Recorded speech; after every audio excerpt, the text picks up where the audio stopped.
concerns about mine safety is back in the spotlight. This after 4 workers died at Sibanye-Stillwater mines in the past week. One miner was killed at the Beatrix mine in Free State, while 3 others died in a trackless mobile machinery accident in Rustenburg. Mining analyst Peter Major joins us now to discuss safety measures in that industry. Thank you very much, Mr. Major, for your time. Once again, we speak to you about mine safety in South Africa. It seems we're back to looking at the fact that miners are not really as safe as they think at work.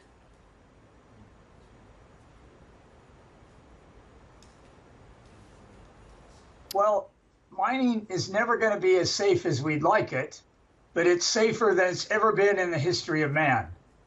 And we've made huge inroads in the last 10 years. We've made tremendous inroads in the last 20 years. So it's actually pretty hard to find industries that involve human labor that are safer than mining. If you look at the construction industry here in this country, I think you'll find the numbers are a lot higher. And if you look at international mines, South Africa is generally in the top 10. And that's out of over 200 countries on the planet. So life is about knowing where you are on the curve. And it's very important to know where we are on the curve before we jump to conclusions and before we castigate people and make big statements in public. Because if you make a big deal out of something that's not as big as you're sounding, that industry might just close.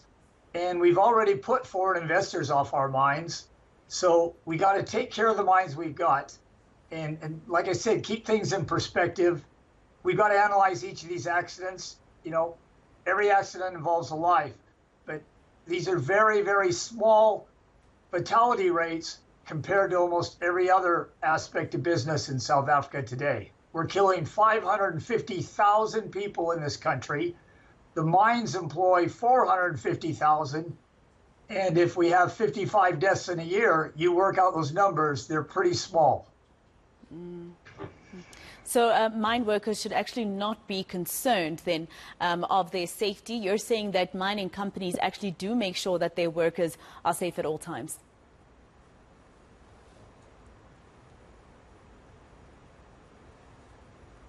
Look, safety is a 50-50 proposition.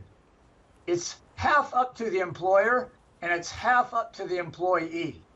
Both sides have to do their part, just like a marriage. You know, if a marriage falls apart, before you point one finger at one person, both sides are equally responsible.